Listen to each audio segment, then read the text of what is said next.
In the same way that both my partners had a burden of proof, both of us in this scenario have a burden of proof. It's typically said that you are the only one as a theist who has a burden of proof. Well, hang on, that's not how it works. How it works is we look at the crime scene and we posit a causal agent or force or factor, and then each of us makes a case for why we think our cause is the best explanation.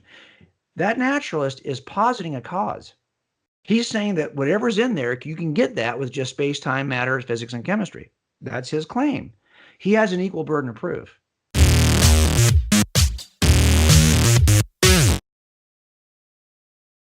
All right, well, I'm very, very excited to have my next guest on. He is the author of Cold Case Christianity, God's Crime Scene, and Forensic Faith, which admittedly I only have one copy of, but I have bought at least 5 copies of Cold Case Christianity because I keep giving them away to people because it's in my opinion one of the best apologetic books out there. The website is coldcasechristianity.com. Right. You can follow him on Twitter at J. Werner Wallace. Jim, thank you so much for being here, sir.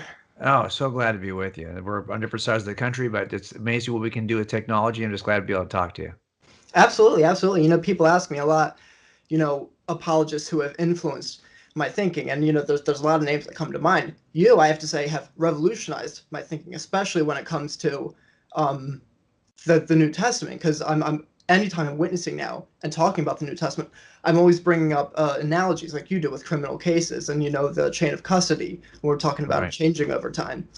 So maybe to start off, for people who don't know you, if you could tell us a little bit about your background before coming to faith and doing apologetics. Yeah, I wasn't exposed to anybody who really thought about Christianity this way. As a matter of fact, most of the people I knew who were Christians, and I didn't have any growing up really. You know, I didn't have anyone in my family who was a church attender. You know, I couldn't even tell you if there were people like cousins or aunts. I mean, I just did not have anyone even remotely close to my nuclear family and my extended family that were Christians. So the only experience I had was like what TV might do, and I did have some people in my family who were like kind of cultural Catholics, maybe like Christmas and Easter kind of Catholics, and so I kind of had a sense that might be what Christianity was. But my wife had a much better experience growing up, and at least was exposed. She knew about church, and when we were probably together about 18 years, so we were adults. I was 35. She started to ask you, should we start attending church, because we had young kids and we were wondering. And my dad's a guy who's a committed atheist, but he would bring if his wife had said to him, hey, let's bring our kids to church. Now, he divorced my mom when I was very young, but if his second wife wanted to bring the kids to church, he would say, yeah, let's do this. Not because he believes it's true, but because he believed it was in some ways beneficial to kids. You know, it was I would say it's kind of like it was a useful delusion. You can at least instill some moral values that your kids would fear were, you know, the punishment would be more severe than what I might offer as a parent. So that had value to him. And I would have been the same way. I said, you know, if my wife wants to do this and she's adamant about doing it and I can please her by going, I'll go. And that's really how I ended up in church for the first time, to even hear the pitch, to even hear someone talk about Jesus of Nazareth. And I happened to be in a church where the pastor spoke of him as though he had some value beyond just the value of salvation. Like, in other words, he might have some wise advice in addition to wisdom about the things of God. That in fact, this pastor made the bold claim that Jesus, the teaching of Jesus of Nazareth, was really the foundation of Western civilization. And so I thought, well, I as a kid, you know, I was interested in fortune cookie wisdom. And if that's all you can glean out of this, I was willing to buy a Bible just to do that. And that's why I purchased the first one. And I can remember, I still have it sitting here on my shelf. It was a pew Bible, you know, just a $6, the kind of thing you would see in a pew. I wasn't going to spend a lot of money on this. And although there were better versions of that out there, I went to the local bookstore. That was back when we had bookstores. Believe it or not, for those of you watching, there used to be these places, these stores where you could go and buy a book. It was crazy. But anyway, I bought my first Bible there, and I think I spent about $6. And I just started to kind of go through it line by line. And what I was doing originally was just kind of looking for the red letter stuff.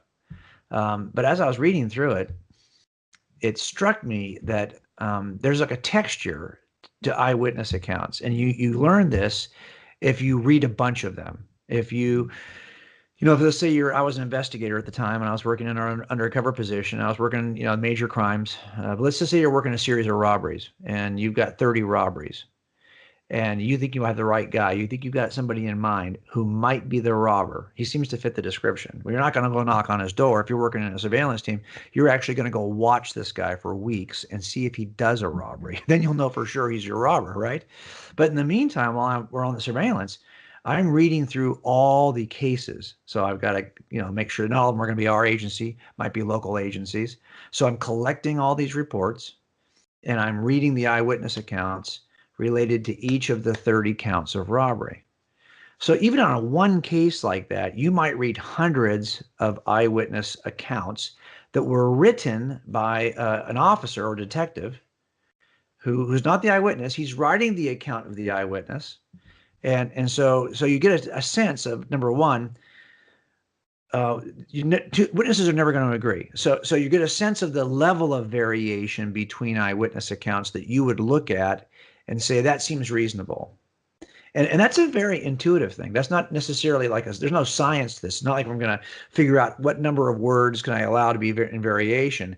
It's just that after doing it a long time, you just kind of feel like, yeah, or you can kind of get a thing where you go, no, that's not true. That here's the problem over here. So after having done that thousands of times, when I came across the Gospels, the level of variation between the accounts, it struck me as being right in that range that I would expect if these were actually eyewitness accounts, either eyewitness accounts written directly by the eyewitnesses or scribed to a scribe or conveyed to an author like Mark or Luke, who might then write them down.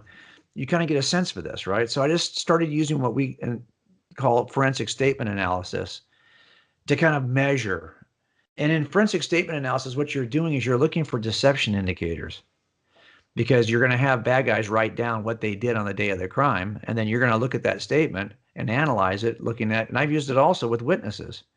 I've used it with transcripts where in cold cases where bad guys have given a statement, and then I get it transcribed and I'm able to kind of go word for word through it. So that skill set was really helpful for me. And as I did this, I became more and more convinced that these were, number one, these really were eyewitness accounts of a series of events in the life of a guy named Jesus of Nazareth.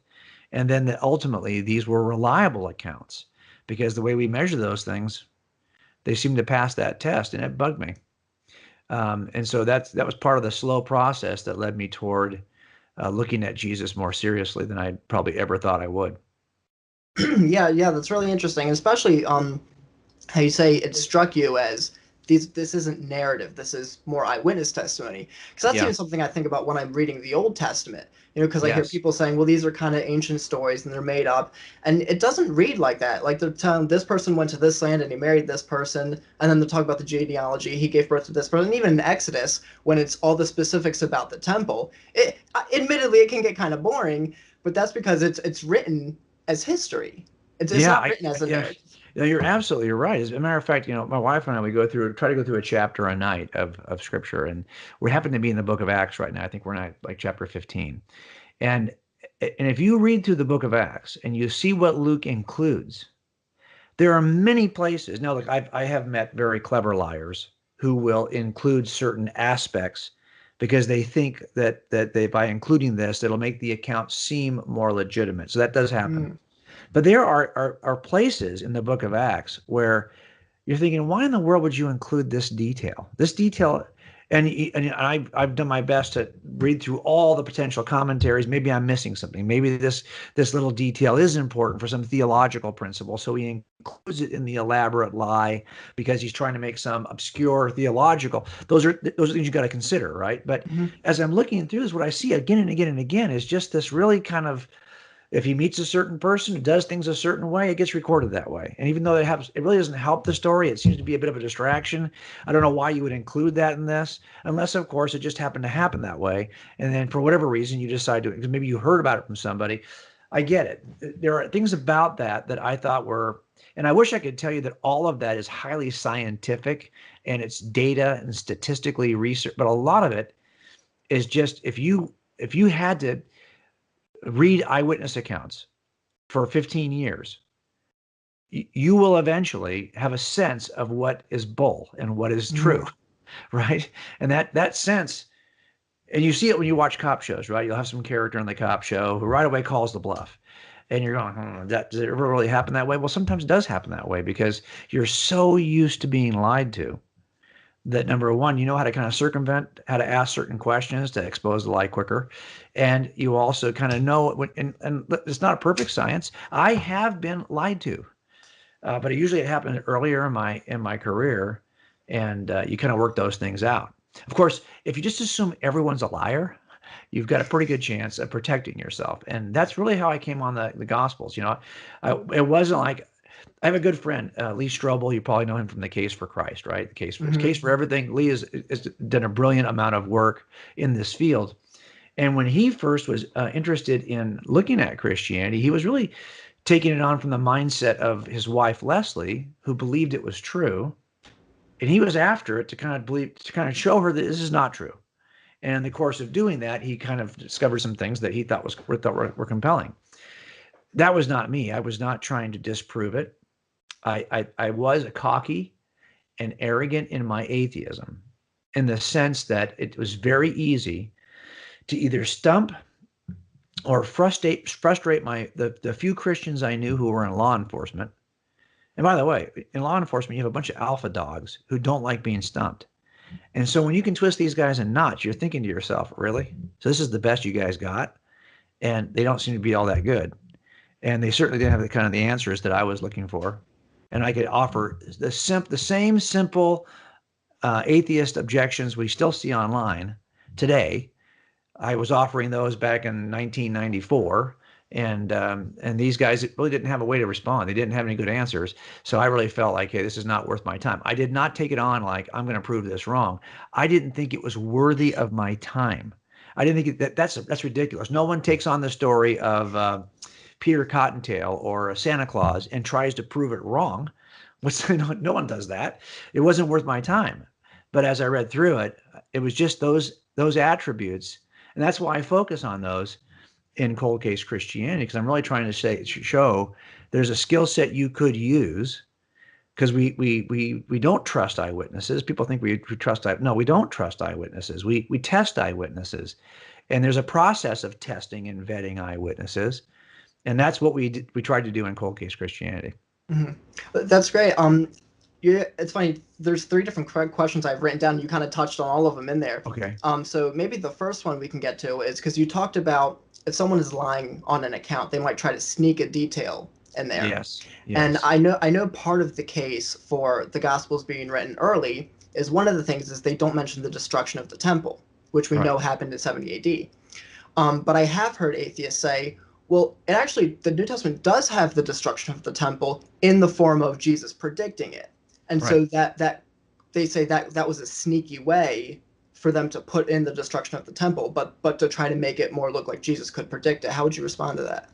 Well, no, I agree with you. But if you think about, and I see that, but for example, Luke, who writes 2 volumes, Luke and Acts, right? He's going to present these as one huge volume, 2 books in one huge volume. And he even says this to Theophilus in the beginning of the book of Acts and in the beginning of the Gospel of Luke.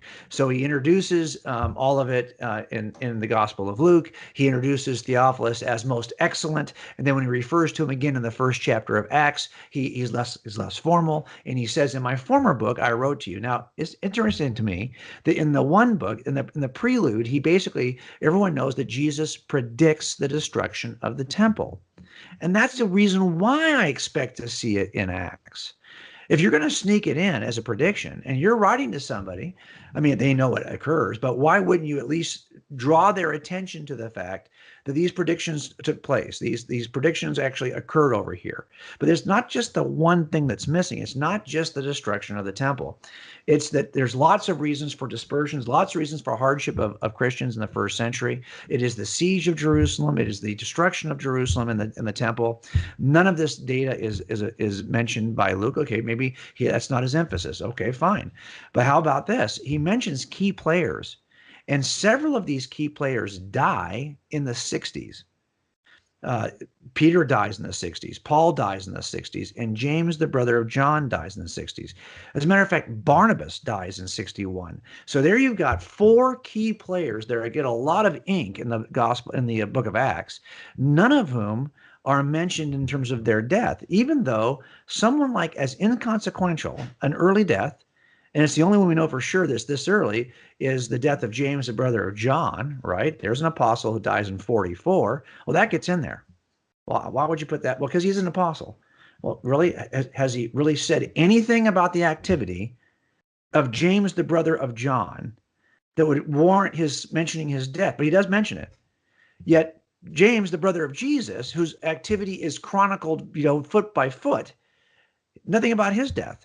Nothing about Peter's death. As a matter of fact, the way these men die is compelling. And I think it would actually bolster the case that these folks died without flinching and without changing their story. Those are good data points to put in the gospel. If you didn't have any of it, just Paul. You're tracking along with Paul. Paul's your key story. Paul. He's in Rome. He's in custody in Rome. He's about to die in Rome. We know he dies around 63, 64. Yet you don't mention that. That could be the climactic final chapter in which Paul, your lead character, dies for the sake of the gospel. It's not there. And that to me was interesting. But it's not just that. It's not just the historical data related to Jerusalem that's missing. It's not just the deaths of those key players that's missing. It's also that this seems to be supported by internal evidence in the Gospels, at least in the letters of Paul, in both his letter to Timothy and, but more importantly, his letter to the Corinthian church, in which he seems to know the data that Luke is using in his gospel related to the Lord's Supper. And I've heard people say, well, come on, that's just that they're quoting some original source. My point is that what is more likely? Is it more likely? People sometimes will say, well, couldn't Luke be quoting Paul? Here's what I know. I know that the words that Luke uses in his gospel are being quoted to the Corinthian church as early as 53 AD. And Paul is, in essence, telling them, I taught you how to do the Lord's Supper. And now you people are getting drunk before the Lord's Supper. It's very inappropriate. Now, I'm going to remind you of what was passed on. And he recites this passage from Luke's gospel. And it's a pretty decent number of words that are copied out of Luke's gospel. And I'll tell you that even if this is not, he's citing something that was not written, perhaps he's just citing something that is part of the verbal transmission of the story of Jesus. I'm okay with that. Here's why I say that. There's oftentimes when I will meet, I'm working a cold case. Cold cases are just unsolved murders, and mine go back to about 1979 to about 1988-ish. So I'm always working these cases from the past. Let's say I have a case in 1980. A guy is a witness to the case, but nobody interviews him. Nobody. And then I discover by reopening the case, this guy exists, and I find him. He's now in Idaho. And I call him up and I say, hey, can you give me your statement? And he says, yeah, this is what happened. I'm like, wow, that's really that's powerful. We didn't have that back in 1980 when this occurred. Nobody found you. You didn't come forward. Well, I had to leave the area, and I just didn't think anybody was that important, so I just never contacted anybody. Okay, so now I have this critical piece of data, an account from 1980, but I didn't learn about it till 2019. Now I'm going to write the first report ever written about this eyewitness account. It's 2019. We're way behind the curve. We're 39 years behind the curve. So how do I know? Well, so I said to him, okay, do me a favor. Was there anybody else back in the day that you told this to? Yes. Okay. Don't before you can contact them. Stay on the line with me. I want to call these people. And I get a hold of those people and I say, do you remember this guy back in 1980 saying anything about this? And he says, yeah. They say, yeah. And they basically repeat the story that he gave me. Well, now the fact that it was not recorded for 39 years, does it really matter to me? What matters is, was the eyewitness testimony available? Was there somebody there who was available to see this back in 1980? And I've now confirmed that. It does not matter that 39 years have gone by before it was written down. So when I look at those kinds of things, what I'm really trying to isolate is how early was this account of Jesus available? What form was it available? Don't care, because it's harder to tell the lie early than it is late. This is why when Paul in 1 Corinthians says that there are more than 500 of the brethren who saw Jesus at one time, most of whom remain until now, but some have fallen asleep. He's telling the people in that generation, 53, 54 AD, that there were still nearly 500 people alive they could interview. That's why that's so important. It's tougher, I think, to tell that lie in front of people who would know better, who would know if it was a lie. It's much easier to wait till everyone's dead and then just say whatever you want to say. Write this in the 2nd century. Who in the world would know if you're telling the truth? But if you're writing it and talking about it and presenting it as evidence as early as Paul is in 1 Corinthians, I tell you, 1 Corinthians 15 is a powerful piece of textual evidence. And even skeptics like a Bart Ehrman does not deny the Pauline authorship of 1 Corinthians and does not deny the early authorship of 1 Corinthians. He would put it in the early 50s. That's too early. That's 20 years after the resurrection. And how long have they been talking about this? He presents things to Timothy in the 60s. He describes them as scripture. I just think I always say, is it possible? Anything's possible, but I don't think it's reasonable that this is a late document. And I do think that we can date it using the missing elements that are in, because this got separated as a text, right? And so I think, honestly, if you're going to say predict that Jesus says that this, and by the way, that's a lot of reasons. I was talking to Dan Wallace about this many years ago. Why do skeptics sometimes want to date the Gospels later? There's two ways to do that. One way would be to say, well, I've got textual evidence. I've got some piece of textual evidence, right? Manuscript evidence that would tell me when to date it. That is not what's causing them to date it late. What's causing them to date it late is that they see that Jesus predicted the destruction of the temple in 70 AD. And because they have an anti-supernatural bias that says no one can predict that, it must have already happened.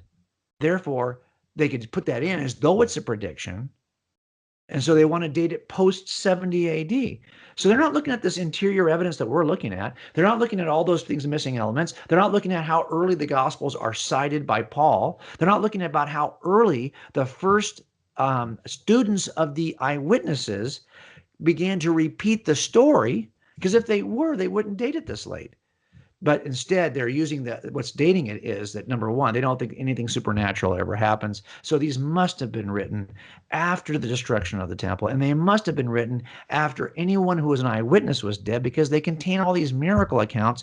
We know those can't happen because miracles don't happen. Therefore, they've got to be written late so that nobody would catch that. Nobody would know. Well, that to me is not based on textual evidence or manuscript evidence. That's really based on your presupposition against anything miraculous. I'm glad you mentioned that, because I noticed that in my conversations, they'll take one piece of evidence out and think that they can refute that and that busts the whole case. But it's really a cumulative case. Oh. Maybe one piece doesn't stand alone, but there's so many pieces to it. I can tell you that what you just said is really powerful, because a lot of my approach to this is kind of born in my experience in criminal trials.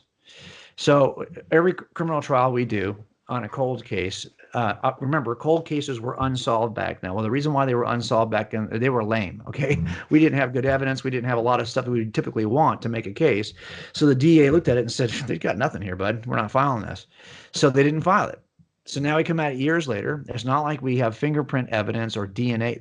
There are some times when DNA, especially now, by the way, Ancestry DNA is doing wonders for the law enforcement community, right? But we just didn't have that. And a lot of times these weren't protected because there was no DNA mindset back in 1979. So some of these things weren't even sampled, and then when they were contaminated. So it's a mess. Now, what's interesting about that is that we know that when we build these cases in front of the jury, they are cumulative cases. I call these death by 1,000 paper cuts for a reason. Each little piece feels like it's kind of, really? If that's all you had, nobody would ever convict this guy. But it's because you have 80 of these, paper cuts that surround the suspect that you really have a good inference. And you could say, well, is it possible that there's just 80 stellar coincidences in which these 80 planets were perfectly aligned? Well, yeah, that's possible. But the more reasonable explanation is he's just guilty and responsible. He is the one common causal factor that unifies all of these paper cuts. Okay. And so what defense attorneys always do, and we tell in our close, as a matter of fact, we have a presentation that's part of our rebuttal. In every single trial, we use it over and over and over again because every single defense attorney in his closing argument does that. He takes out each piece and tries to get rid of it. In other words, he tries to explain it away some other way. And we tell people, there's danger in not seeing the forest, for the trees, because you basically he wants you to focus on that little tree and miss the forest. And so again, the only way to infer on that is to say, well, yeah, it's just an amazing coincidence that the temple's not mentioned, that the destruction of Jerusalem's not mentioned, that the death of Peter's not mentioned, and Paul's not mentioned, and James is not mentioned, and Barnabas is not mentioned, and by coincidence they happen to mention Stephen and James, the brother of John, who are very minor players compared to the other four.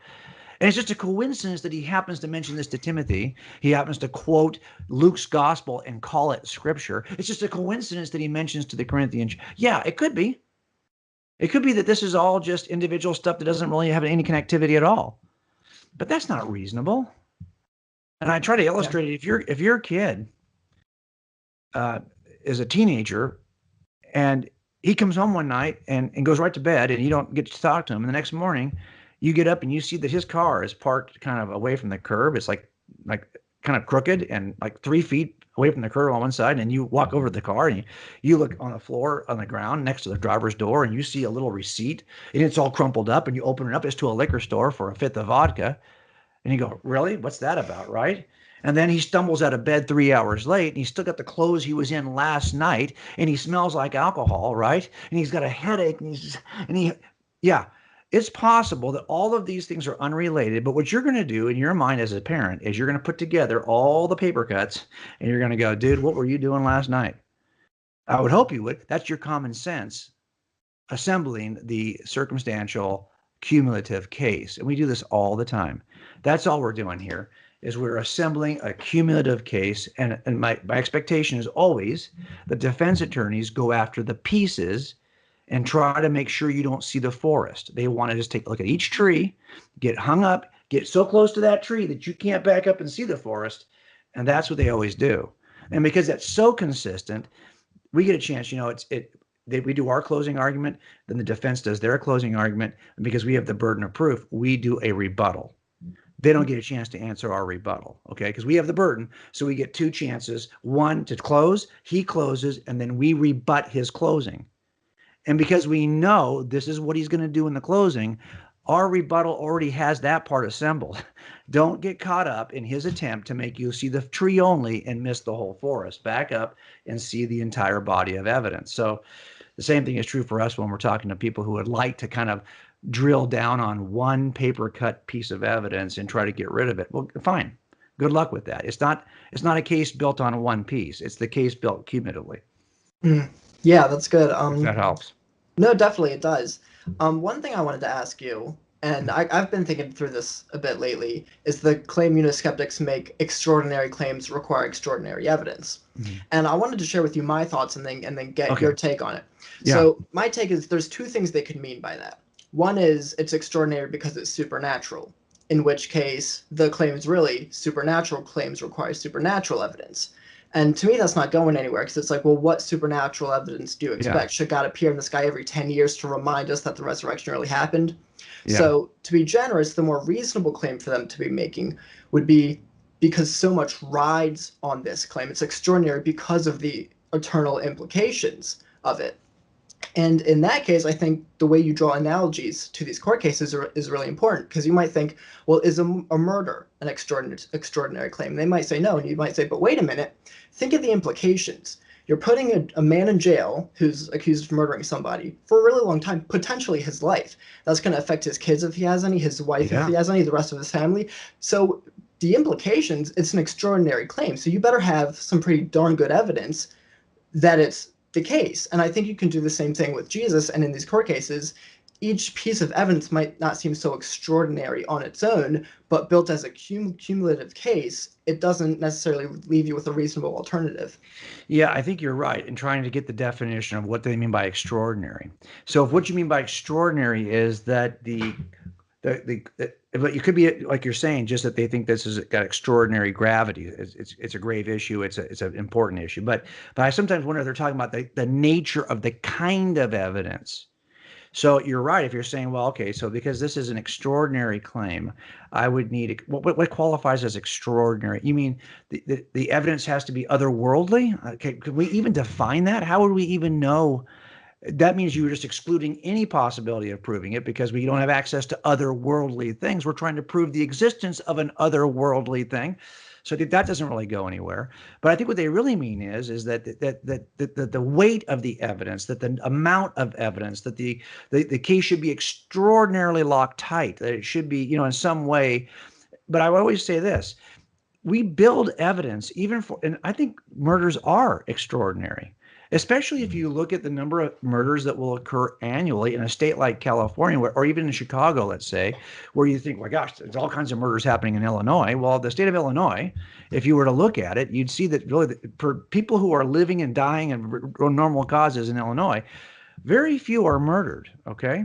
And sometimes these are extraordinary events in the terms of how the murder occurs. I had a murder in California, and we don't, even though we have a lot of murders, we have a lot more people than we have murders.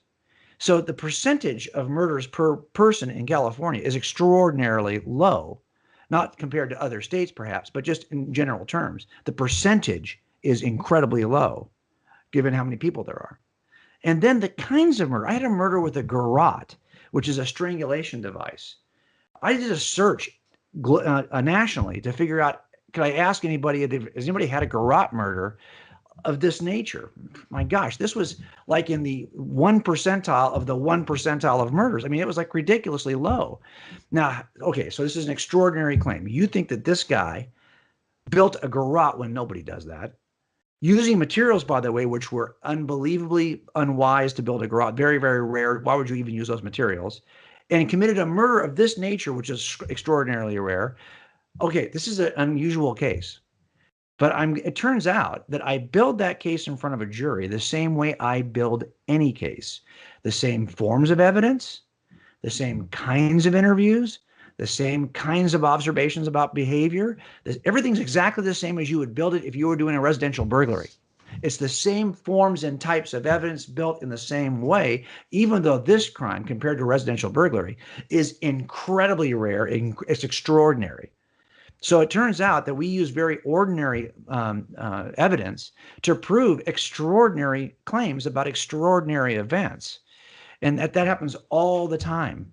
And I think that for the most part, if you look at it this way, if you want me to believe that the universe we live in came into existence from nothing, that all space, time, and matter came into existence from nothing, without a cause, it just came into existence from nothing. And there's lots of atheists who would say that's the case. And that in addition to that, the fine tuning we see is just a coincidence. And they might argue there's a number of multiverses, and we're just one of those multiverses. Okay, where's the evidence for that? In other words, it's not as though the Christian is the only one making extraordinary claims. And then we say, well, what kind of evidence would you use to demonstrate the existence of a multiverse? To demonstrate that this kind of universe could come into existence from nothing, that it could actually initiate life from non-life and actually account for the information we see in DNA, would actually account for the appearance of design that even Richard Dawkins says is in biology. that could somehow materially present a series of events that could result in the immaterial mind, which is free to make free agent choices. Look, what I'm saying is, those are extraordinary claims of what space, time, and matter can do without any agency. Okay, and they're going to say, well, yes, we can make those claims, though, using all the scientific processes we use to prove that this, that this set of glasses is falling into my hands. Really? Okay. If you don't have to use extraordinary evidence to prove your extraordinary claims, then allow me not to have the same burden, because I think in the end, I would agree, we can make a case for your position as a naturalist and for my position as a supernaturalist with the same kinds of evidence, taking the same approach. It's almost as if you were peeking at my notes, sir. Not even kidding. My next page was going to be the segue into God's crime scene, and I even have the multiverses written down here. So that's a perfect segue. So it's funny, I was going to bring up a phone call I had with a friend of mine the other day. He lives in Kentucky, and he's a Christian, but he's kind of agnostic in a way, he struggled with it. Got questions basically about certain things, right? A lot of questions. Yeah. Okay. And one thing he was saying to me was, well, we can explain most things through science, and maybe there's this little sliver where God can come in. And immediately I went to the bookshelf, I pulled out God's crime scene. I was like, well, here's 8 things that science can't necessarily explain. And I think it's such a great approach, because you hear a lot of atheists say, well, there's no evidence for God, or how could there even in principle be evidence for God? And you're really just simply asking the question, well, can we explain everything in the universe by staying in the universe? Or is there any evidence that we need to go outside of it? Well, look at it this way. If we were at a crime scene together, and I had a dead woman at a crime scene, and we're standing on the one side of the yellow tape, and you said to me, I think her husband's the one who did this, based on what I see inside that crime scene. I can see several things around her body. I can see several pieces of evidence related to the body. I can see the context of the kind of room we're in. Based on what I see inside the yellow tape, I think the best and most reasonable explanation for this murder is her husband. And then my other partner says, well, no, man, are you crazy? She's got a roommate who lives with the couple. Come on. That's the one who I think is responsible. Okay, great. Each of you then has to demonstrate why it is that you think your cause can best explain what's on the other side of the yellow tape. If you think the husband did it, show me why. If you think that the roommate did it, their roommate, show me why. What we have here is we're looking across the yellow tape at the universe, and there are things in the crime scene that we all agree exist. We have to explain how the crime scene got here, how did the universe get here, why does it appear to be designed, fine-tuned at least, and that's not even a controversial topic. I mean, most people on both sides, even secular atheist astrophysicists, will agree to the appearance of fine-tuning. I think actually the fine-tuning in the universe is one of the things that drives, it's the tail that wags the dog on the multiverse theorist, if you ask me. And then you've got to explain the origin of life in the universe, the appearance of design and biology, consciousness, free agency, objective moral truths, even whatever standard you think you're using to determine that something is evil. These are things we all have to explain. Now, I would say on this side of the yellow tape that I think a personal, all-powerful being is the best and most reasonable inference, the best causal agent to explain what's on the other side of the yellow tape. Now, my partner might say, you know what? No, I think natural forces alone, space, time, matter, physics, and chemistry, that's all I can work with, can explain everything on the other side of the tape. Okay. In the same way that both my partners had a burden of proof, both of us in this scenario have a burden of proof. It's typically said that you are the only one as a theist who has a burden of proof. Well, hang on. That's not how it works. How it works is we look at the crime scene and we posit a causal agent or force or factor, and then each of us makes a case for why we think our cause is the best explanation. That naturalist is positing a cause. He's saying that whatever's in there, you can get that with just space, time, matter, physics, and chemistry. That's his claim. He has an equal burden of proof. Now, it turns out that you'll sometimes hear people say, well, yeah, well, you may have found the 8 things we cannot yet explain. Okay. But when we go to a jury trial, we pull the trigger on, no, I shouldn't say it that way. We render a verdict based on where we are evidentially today.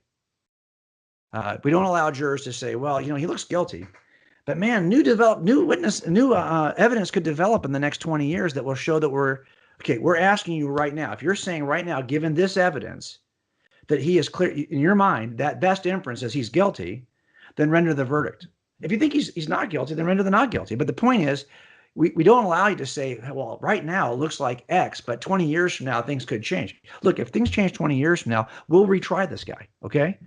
We're talking about what does it look like today? And so I think it's fair for us to say that, yeah, right now, science doesn't answer those questions and can't answer those questions. It's been trying to answer them for a long time and has really failed. And by the way, and it's not as though they don't have answers. Well, they'll offer you answers. But none of these scientific experts agree on the answer. And each one thinks the other answer offered by the other scientists is ludicrous. So if you think that there's like consensus on multiverse theory to explain fine tuning, oh no, there's not. As a matter of fact, there's a bunch of astrophysicists who think that's a cheat. They would reject that altogether on the basis of the same scientific evidence. So here's what I'm offering. I'm saying here right now, I think the best inference for those 8 characteristics of the universe is an all-powerful, non-spatial, non-temporal, non-material cause that is the fine-tuner with a purpose in mind, who is fine-tuning our universe to sustain itself and support carbon-based life, who is the source of information as a mind, the source of information we see in the genetic code so that life can originate in that universe, and is the designer behind the design we see in biology. And because he is designing in his image as a mind who is a free agent, he designs creatures that have minds and act freely. And because he is, by his very nature, the source of moral truth, and we sense this moral obligations on transcendent objective moral claims. Well, we don't have obligations between forces. Obligations are only between persons. So now we need a moral person to whom we are feeling obligated. And he's even the standard of righteousness by which we would say, you know what? When it violates that standard, he's the sunshine that causes the shadow, right? He is the source of moral truth that when it's violated, we sense that violation. We call that evil. Well, that's a reasonable inference that there's a being like that out there that accounts for all these things we see. And it's a much more satisfying answer than and I've kind of listed in the book, all the alternative ways that people try to explain those 8 things. I even did a diagram, and you can see the dozens of explanations that are offered. And these guys don't agree with each other. Not only that, whatever someone's offering for the beginning of the universe will not get you objective moral truths. It will not get you mind. So you need another way to explain that. Well, it turns out there's one explanation we offer as theists that unifies all the evidence and accounts for all the evidence, and that is the idea that there is a supernatural being that fits that suspect profile. And that's why in the book, I don't even try to talk about any of this from a biblical perspective. You don't need to do that. That's not what I did. When I first read the miracle accounts in the Gospels, I thought that's ludicrous. Whatever's true about Jesus, fine. But this miracle stuff is clearly not true because miracles don't occur. But as I kind of stepped back and said, well, now I need to kind of ask myself, if God exists and he's that kind of being, the being that could create all 8 things of those 8 things in the universe, that's a powerful, personal, divine being that could actually accomplish all of the miracles that are in the New Testament. So I needed to know first, does that God exist? Because if he does, why am I questioning this small potato miracle stuff in the New Testament? If that God exists, the most amazing miracle of all time is Genesis 1, right? Everything from nothing. And I'm thinking walking on water is pretty small potatoes compared to that. I mean, the resurrection is small potatoes. So it opens the door to some of the stuff that we see in the New Testament. Yeah, it's funny. Greg Kokel and I were just talking about how there's almost an irony because, one of the things you talk about in Cold Case Christianity, you answer the question, were the gospel writers biased? And the same people who will say, well, we can't trust what they say because they're biased, are the same people who have an anti-supernatural bias when they read the New Testament, and then so they don't want to accept it. And one of the things we said was, the question isn't, do they have a bias? The question is, do they have a bias that would cause them to distort the evidence for some personal reasons? That's right, yes. And bias always comes down to motive. So they always, listen, the reason why people have I had this for years, the reason why people have there's only 3 motives behind any bad behavior, including murders. And I learned this working murders, but it applies to any lesser crime. It's financial greed, sexual lust, pursuit of power. And I will tell you that there are reasons in those 3 categories that you might want to reject the existence of an all-powerful moral being that makes judgments about behavior. Now, I don't want to say that the reason why some people just have, they just, I don't think I had the kind of life I was living before I became a Christian was pretty much like the life I'm living now. I mean, I was in a long-term relationship, faithful relationship with my wife. I was working as a police detective, and I think I still had all the same high standards. I knew right from wrong, and I wanted to, and I also signed on to a job where I knew I wasn't going to get rich. So I tried to protect myself from the three things that typically lead people to do stupid, right? Which are always sex, money, and power. So the question is, what would be motivating someone to cause this bias to begin with? And I think for a lot of us, not necessarily all of us, but a lot of us who reject the existence of God, those are factors we have to be honest about. If it was easy for me to I always say it this way, to throw the dart on the wall and just draw the bullseye around wherever the dart lands, because I was always my own standard of whether or not I was behaving well financially, sexually, and from a power perspective. A lot of times, just the simple idea that I was very comfortable from a power perspective being my own God. And that was really driving me to reject the existence of anything that might have authority over me. If nothing else, I did not want there to be a being. It was a power issue for me. And that was what was, I think, driving a lot of my bias against Christianity in specific, at least, was that if that Christianity was true, I would have to admit who I really, because it makes claims not just about Jesus of Nazareth. Christianity makes claims about you and me and our need for a savior. And I wasn't ready to hear those yet. I can tell you that for sure. And so that's part of, I think, what drives it. We have to be careful that we don't, like you said, there's an irony in the fact that the people who would claim there's a bias behind the authors, everyone's got a bias. When we select jurors, we're looking and we're asking the questions. We know what your bias is. We'll try to get that out in the open. If you've had problems with the police department before, if you've had problems in the area that we're going to be trying in this case, if you've had an interest in that area for some reason, if your husband's employed like the defendant was employed, we try to get to all the potential biases. But then we'll ask the question, okay, great. Do you think you can set down whatever it is you think about guys like our defendant, whoever that happens to be, or about the kinds of crimes that we're talking about in this case, and just be fair in your assessment of the evidence in this case? Because we know everyone's got a slant. Everyone's got presuppositions. We're simply asking people to suspend those, to know that's how I'm wired and I have a tendency to think that way. So can I, for the sake of this case, reorient my thinking to be fair? That's kind of what we're looking for in jurors. And not everyone can do it. And that's a lot of times why jurors get hung on cases, because not everyone can do that, can suspend their presuppositions. Mm-hmm. Yeah, it's funny you say that. One thing I talk about sometimes is that, if you don't recognize that you have a bias, the bias can actually corrupt you because you don't realize it. The best thing you can do is realize you have a bias, admit what it is, and then Right. see if you can best put it aside and try to evaluate something objectively. No, I got friends in this industry, right, who are all Christian apologists, and they were Christians a lot longer than me, and they were Christians earlier than I was. They got to be Christians in their teens or in their 20s. And I had a lot of years to be the kind of skeptical jerk that I became, especially when dealing with people who are always lying to you.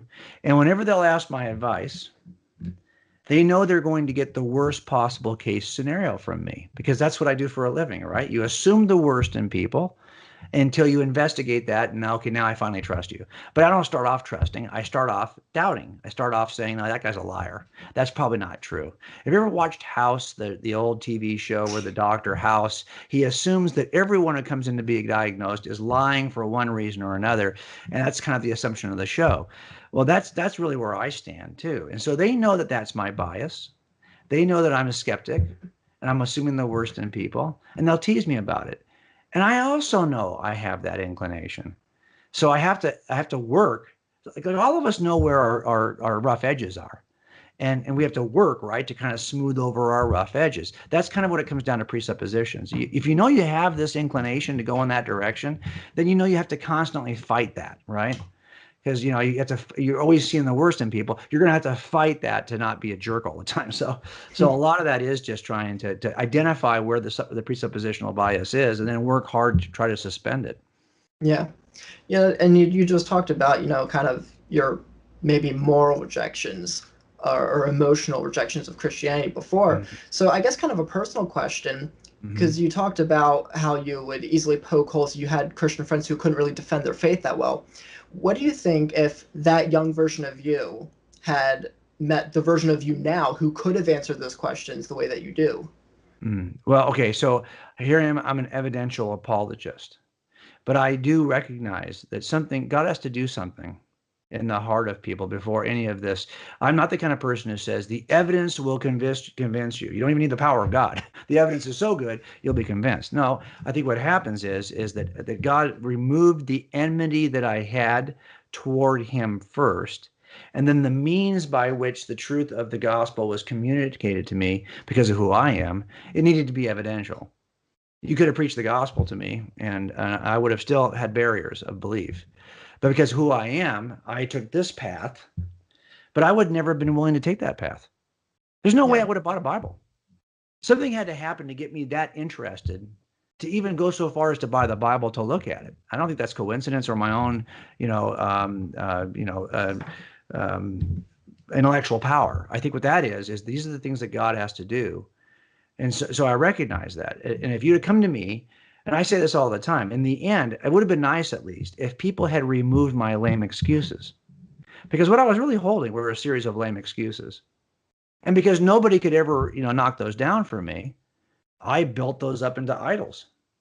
I could use those. It's kind of like if you're a boxer and you learn certain punches that work for you, and you got a really good jab, and so you just jab the dog snot out of your opponent until finally, because that's what you can do.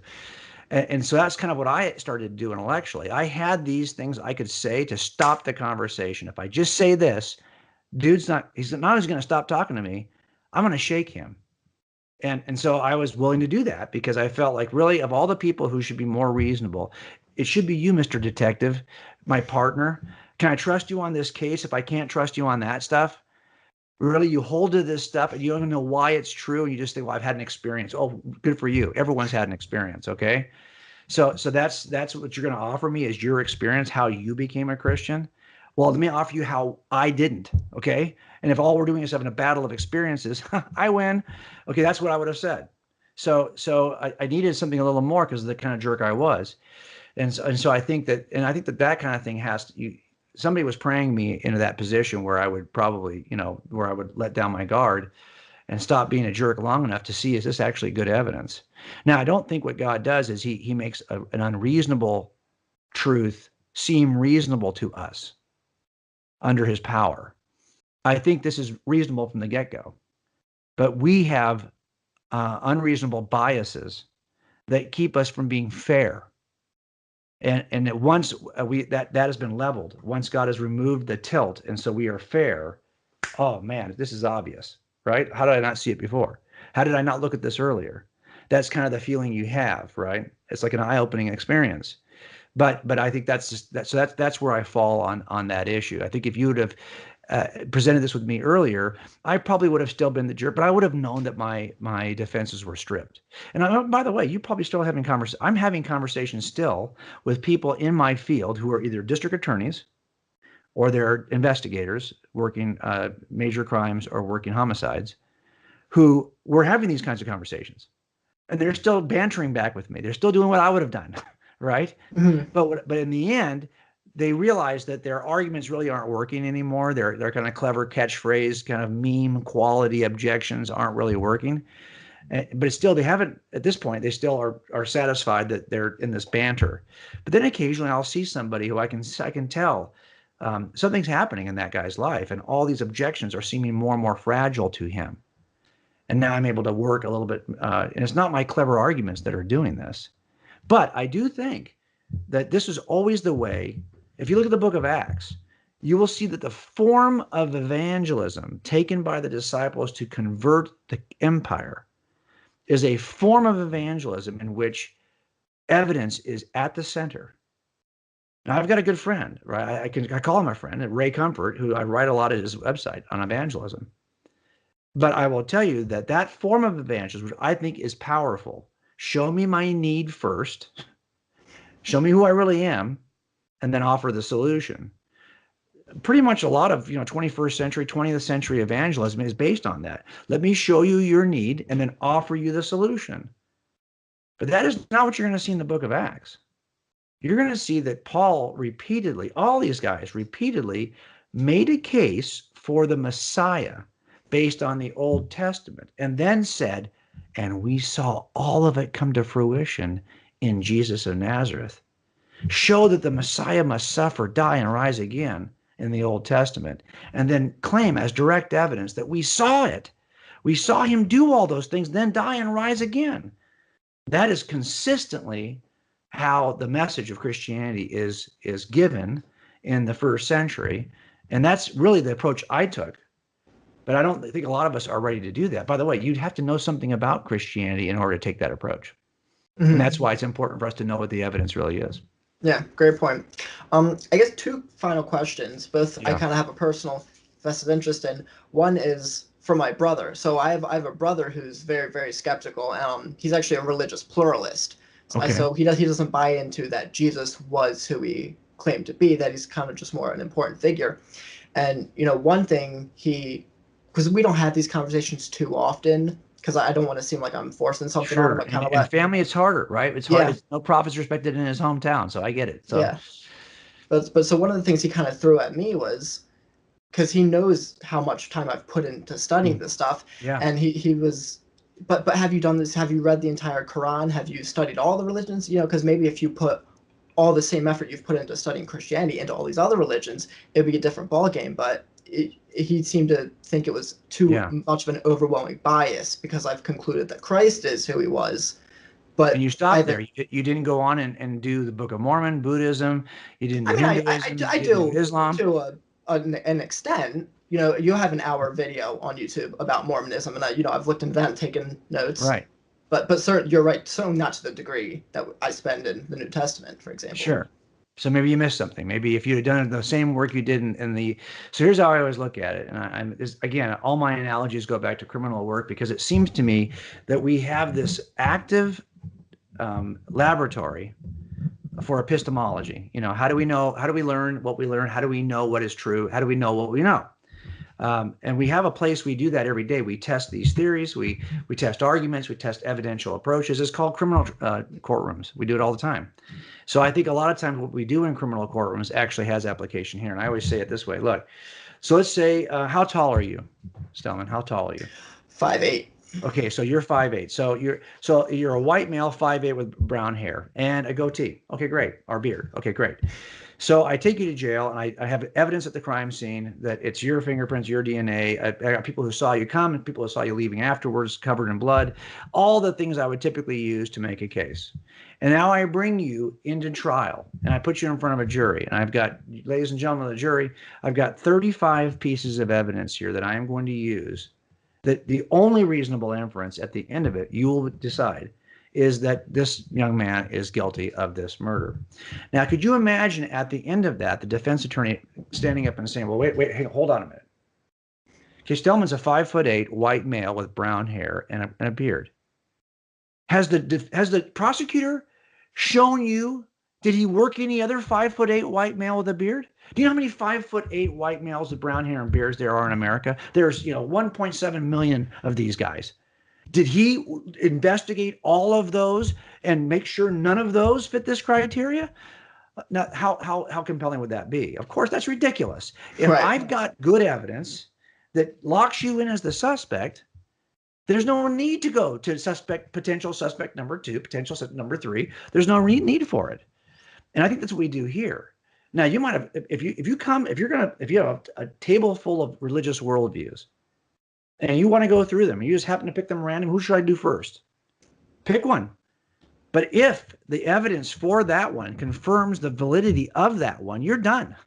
There is no need, because unless you think that God is so splintered and so schizophrenic that every single worldview, all of which contradict each other, they could all be wrong, but they can't all be true, because they make claims that are contradictory. So unless you think, because we've got this problem with the law of non-contradiction, and you think that all of these could be equally true at the same time, well, then go ahead and knock yourself out and look at all of them. But if you come to one, whatever one you pick first, If that one measures up and passes all the tests, you're done. And that's what happens here. Now, I looked at Mormonism probably more deeply than I looked at Christianity, because the only religious people I knew as an atheist was my stepmother and my six half siblings, three boys and three girls. So they were all Mormons. So I looked at it seriously. So I can only say that about one other religious worldview, but it doesn't matter any more than it would make sense that if I brought you to trial because you fit the description, you were seen at the crime scene, your DNA is at the crime scene, I'd be silly for someone to say, well, yeah, but there's 1.7 million other white guys he didn't check out. Okay, so I think that's a silly response. So the real question is, how strong is the case against Stillman? How strong is the case with Christianity? Knowing that he can't be, these two guys can't both be the killer. Only one is going to be. And so that there's a law of non-contradiction here. Same thing happens with these religious worldviews. They can't all be right because they don't make the same claim about God, the same claim about salvation, the same claim about the afterlife. These are very different claims. They could all be wrong. They can't all be right. Mm-hmm. Yeah, and that's a great point. And I think it's an especially unusual case for Jesus because he made such exclusive claims. Yeah. You know, he made the claim he's the only way to God. And so by definition, if that's true, there's no other way to God. The other religions don't check out. But also, if Jesus was wrong about what he claimed, well then take him off the list. Exactly. There's no place for him in your framework because that's Paul says the rest of it's irrelevant. If you think he's some important teacher, well, important teachers don't make those kinds of false claims or those kinds of grandiose, self-asserting false claims. So I think that, you have to kind of change your definition of who Jesus is then. And by the way, it may be that people do that then, that they say, okay, then fine, then Jesus is not even on my list. And what I'm looking at really is what is it, those four things that would make these reliable accounts, is simply, are they early enough to have been written by eyewitnesses? Is there any bit of touch point corroboration that can help us verify the accounts? Have they changed their story over time? And finally, do they possess the bias that we typically associate with liars? That's what we're looking for here. And this is the same template that everyone thinks is good enough to apply to witnesses in the most important, highest level criminal trials in which someone has died and someone may die going forward if there's a death penalty in that state. These are the highest level trials that we offer. The highest stakes are offered at these trials, and they're over the most egregious crimes.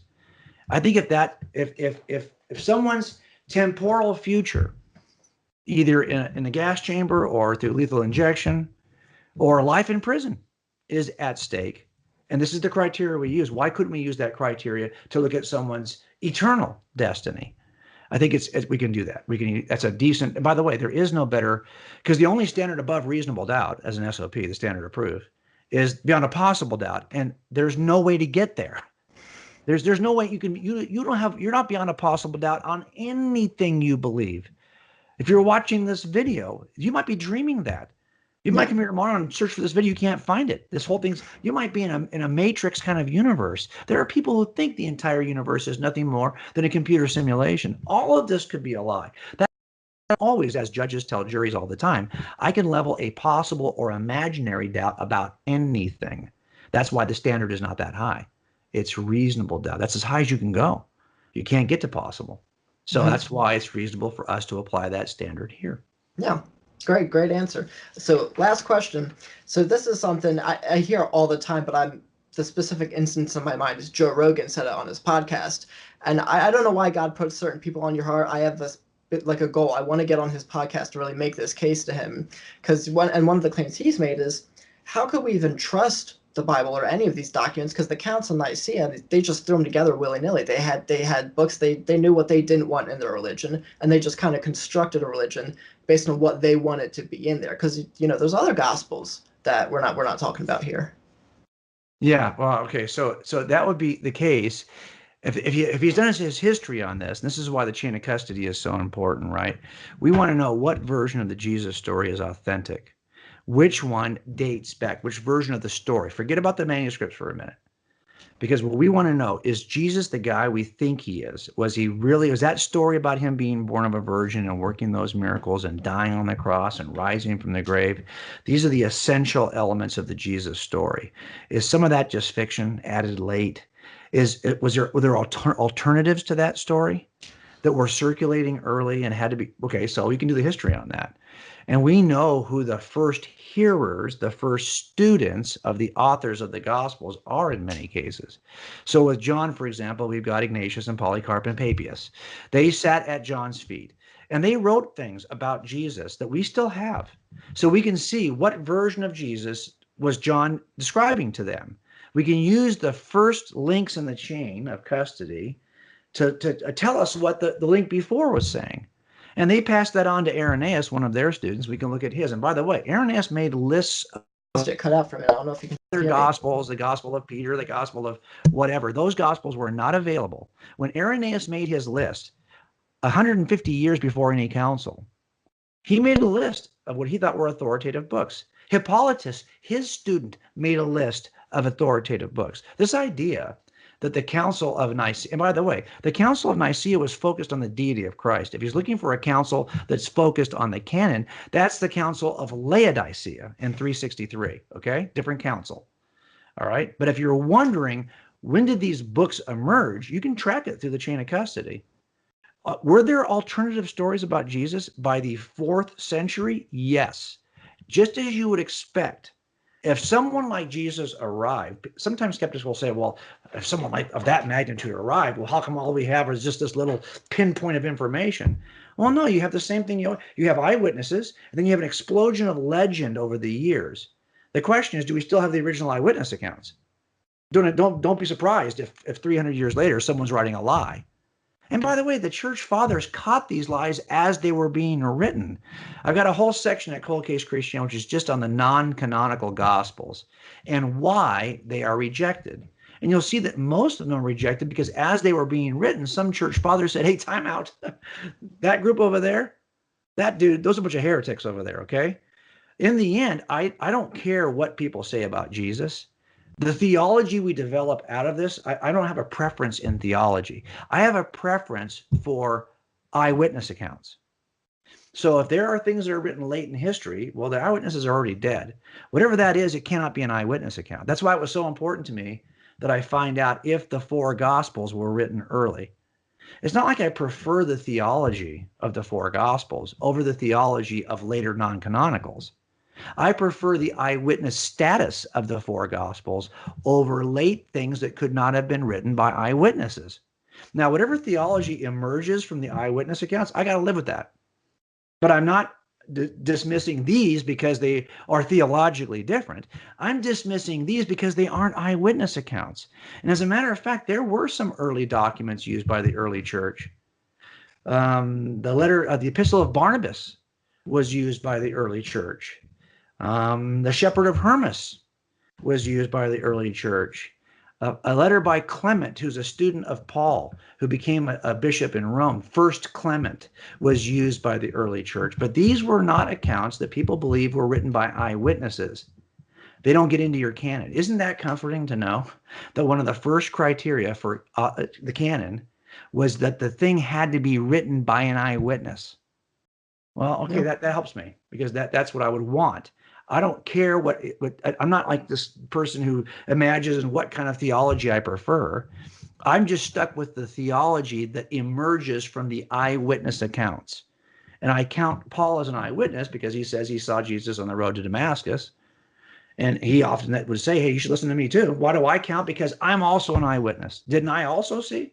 1 Corinthians 15, an amazing early creed. You can date that creed to within 3 years of the resurrection. And Gary Habermas, the scholar, has done that. Let me tell you what that creed says. Are you ready? He says, for I, he's talking to the church in Corinth, okay?